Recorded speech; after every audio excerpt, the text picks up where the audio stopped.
শ্রীলঙ্কাকে হারিয়ে এবার পাকিস্তানের বিপক্ষে শক্তিশালী স্কোয়াড ঘোষণা করল বিসিবি। লিটনের নেতৃত্বে তামিম ইমনরা থাকছেন, সাথে শামীম জাকেররা প্রস্তুত মাঠ মাতাতে।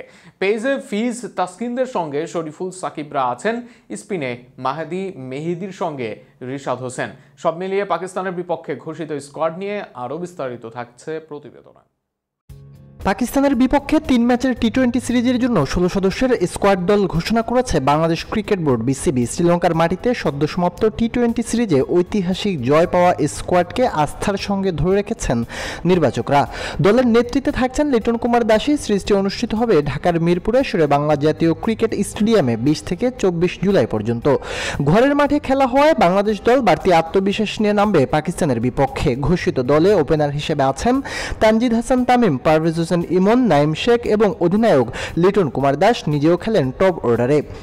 মিডল অর্ডারে জায়গা পেয়েছেন তাওহিদ হৃদয়, জাকের আলী অনিক, শামীম হোসেন পাটোয়ারি ও অলরাউন্ডার মেহেদী হাসান মিরাজ। স্পিন বিভাগে থাকছেন মিরাজের সাথে শেখ মাহাদি, নাসুম আহমেদ ও leg spinner Rishad Hossain. Pace বিভাগে নেতৃত্ব দিবেন তাসকিন আহমেদ, মুস্তাফিজুর রহমান, শরীফুল ইসলাম, তানজিম হাসান ও ফিটনেস ফিরে পাওয়া মোহাম্মদ সাইফুদ্দিন। সাম্প্রতিক সময়ে তরুণ ও অভিজ্ঞতার সমন্বয়ে গোড়া দলটি ধারাবাহিকভাবে উন্নতি করে চলছে। পাকিস্তানের মতো শক্তিশালী দলের বিপক্ষে সিরিজটি বাংলাদেশের জন্য একটি বড় পরীক্ষা হতে যাচ্ছে, যেখানে লিটনরা শ্রীলঙ্কার গড়া সাফল্যকে ঘরের মাঠে নতুন উচ্চতায় নিতে চাইবে। সব মিলিয়ে বিসিবির ঘোষিত এই দলটি অভিজ্ঞতা, প্রতিভা ও সাম্প্রতিক পারফরমেন্সের দিক থেকে বেশ ভারসাম্যপূর্ণ, যা সমর্থকদের মাঝে বাড়িয়েছে প্রত্যাশাও।